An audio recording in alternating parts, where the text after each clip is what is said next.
कानी बहू। किशोरी लाल जी के बेटे राघव की शादी की बात जगह जगह चल रही थी, लेकिन किशोरी लाल जी को कोई लड़की पसंद ही नहीं आती थी। और उसकी एक ही वजह थी, किशोरी लाल जी का लालची होना। उनको लड़की वालों से मोटा दहेज चाहिए था और इसी चक्कर में एक दिन वो एक बहुत पैसे वाले के घर अपने बेटे का रिश्ता लेकर पहुंचे। उस आदमी का नाम था ओम प्रकाश। देखिए किशोरी लाल जी, मेरी एक ही बेटी है और मेरी सारी संपत्ति जायदाद सब कुछ मेरी बेटी नैना का ही है।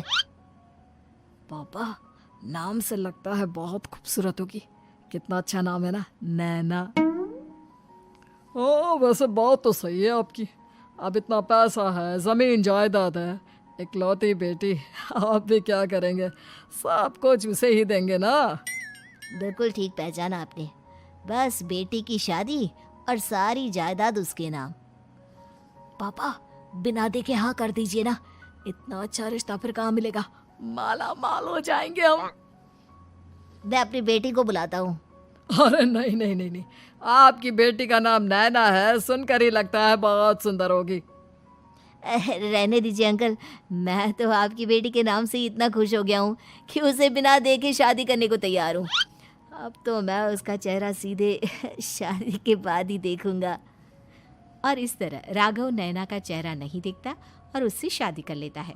शादी के बाद अपनी सुहाग रात पर जब राघव नैना का घूंघट उठाकर देखता है तो नैना की आंखें बंद थी।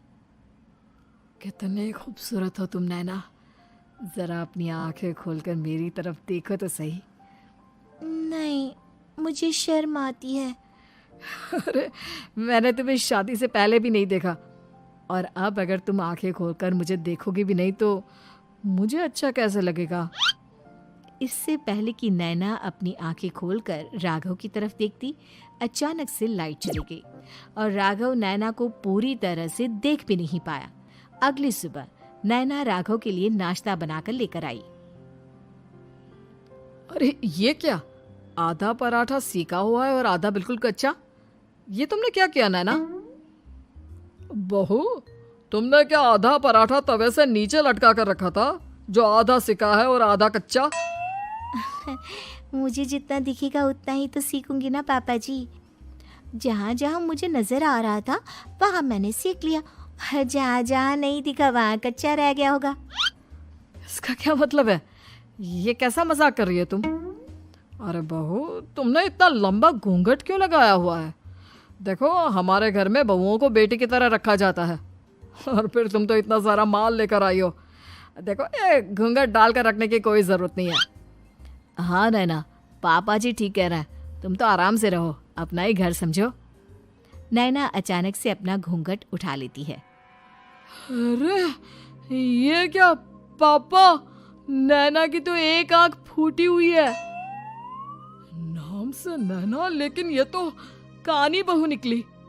मेरे साथ धोखा हुआ है, धोखा। बिना दिखाए अपनी कानी लड़की मेरे संग ब्याह दी। मुझे कानी बीवी नहीं चाहिए। मुझे अभी ओम प्रकाश जी से बात करनी पड़ेगी। आखिर उन्होंने मेरे साथ ऐसा किया क्यों?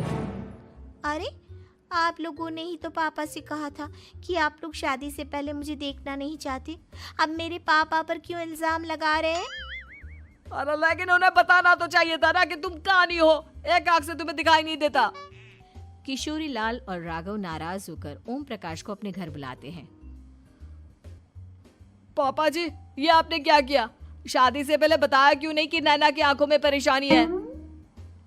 अरे, आप ही ने तो लड़की देखने से मना कर दिया था। और लेकिन आप बता तो सकते थे। आपको तो हमारी बेटी की प्रॉपर्टी चाहिए थी, वो भी पूरी की पूरी। अब क्या हुआ अगर उसे आधा दिखाई देता है? प्रॉपर्टी तो आपको पूरी मिल गई ना। और ये क्या बात हुई? मेरी शादी प्रॉपर्टी से नहीं, आपकी बेटी से हुई है। अब ये तो पहले सोचना चाहिए था, तब तो मेरी प्रॉपर्टी देखकर तुम्हारी जुबान लप लपा रही थी। लेकिन मैं कानी लड़की को अपनी बीवी बनाकर नहीं रख सकता। पापा, कुछ करिए ना आप। हाँ, करता हूँ। देखिए ओम प्रकाश जी, आप हमारे साथ ऐसा नहीं कर सकते। और तुम देखो, अगर तुमने मेरी बेटी से शादी तोड़ी ना, तो जो भी प्रॉपर्टी मैंने तुम्हें दी है वो तो पूरी की पूरी वापस ले ही लूँगा, और आधी प्रॉपर्टी तुम्हारी भी लूँगा। अरे मेरी आधी प्रॉपर्टी भला क्यों लेंगे आप? इसलिए क्योंकि मेरी बेटी को आधा नजर आता है और उसकी नज़र अभी तक तुम्हारी आधी जायदाद पर ही पड़ी है। अब तुम उसे घर से निकालोगे तो कुछ तो लेकर जाएगी ना। और अगर हम आपकी बेटी को अपने घर की बहू बना कर रखे तो? तो तुम्हारी पूरी प्रॉपर्टी तुम्हारी ही रहेगी, और जो मैंने तुम्हें दिया है ना, उसमें से बस मैं आधा लेकर जाऊंगा। अरे लेकिन अब आप अपनी दी हुई प्रॉपर्टी में से आधी वापस क्यों लेकर जाएंगे? अगर मैं आपकी बेटी को अपनी पत्नी बनाकर रखने को तैयार हूं तो? इसलिए ताकि भविष्य में अगर तुम मेरी बेटी को धोखा दो तो उसके पास कुछ तो रहे जो पति का हो। वैसे मेरे पास तो बहुत कुछ है, लेकिन अपने पति की कोई निशानी तो उसके पास होनी चाहिए ना। अब अगर तुमने मेरी बेटी को कानी कहा तो तुम्हें प्रॉपर्टी भी कानी ही मिलेगी, पूरी नहीं। जमाए राजा। किशोरी लाल और राघव समझ चुके थे कि वो बुरी तरह फंस चुके हैं और अब उनके पास वहां से निकलने का कोई चारा नहीं है। अब समझ में आया ना, लालच बुरी बला होती है। एक तो तुम्हें प्रॉपर्टी मिली, ऊपर से बीवी मिली, उसमें तुम्हें नखरे भी दिखाने हैं। आए बड़े, चुपचाप बैठो दोनों। कुछ दिनों के बाद नैना राघव की कार लेकर बाजार घूमने निकलती है और जब कार लेकर वापस आती है, ये क्या? एक तरफ से मेरी गाड़ी पूरी खराब हो चुकी है। लगता है तुमने मेरी गाड़ी को किसी दूसरी गाड़ी के साथ एक्सीडेंट किया है। अरे अरे कितना बड़ा नुकसान कर दिया तुमने बहू। वो क्या है ना पापा जी, मुझे एक आंख से दिखाई नहीं दे रहा था, सामने से गाड़ी आ रही थी। मुझे तो सिर्फ आधा ही दिखाई दिया और वो गाड़ी मेरी कार से रगड़ते हुए निकल गई। अब मैं क्या करूं बताओ?